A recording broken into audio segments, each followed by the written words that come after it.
You sure? Yeah. No, not yet. Yeah. It's okay. Wait a minute, wait a minute. Almost gone. No. Glasses off.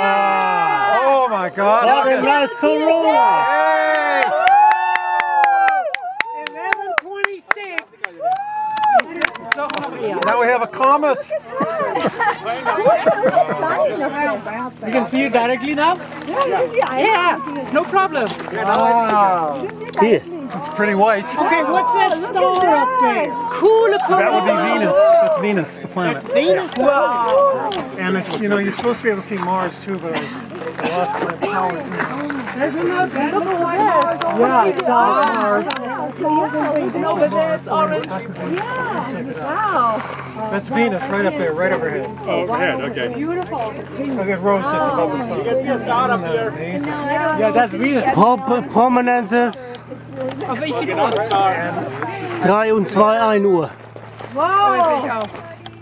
Prominence is at 3 o'clock. Yeah, 1 o'clock. I see it. What is it? A prominence. Prominence is at Oh, nice.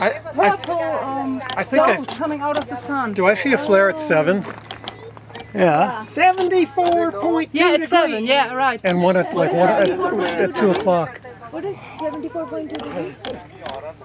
The flare and the... Wow. This is so neat. What beautiful. You see, you can see some sort of light in there. Yeah, it's just shining That's totally amazing. behind the moon. This way, Isn't that this way. beautiful? It is amazing, yeah. I love the light on the horizon. Wow. Look at it. Oh, you can see the prominence a lot better through here. Thank you. 11 o'clock. This is 11 o'clock, huh? No, 11:30. 11:30. So we're in the You take we're in the penumbra right now. You can't make it through that even? No. It's going to get bright again pretty soon. There's a lot, the prominences are growing. Well, we have the diamond ring coming. Oh, right? it's coming up. It's coming up. Diamond Yep, ring. diamond ring. Oh, wow. Glasses on, huh? That is it. Oh, it's getting brighter.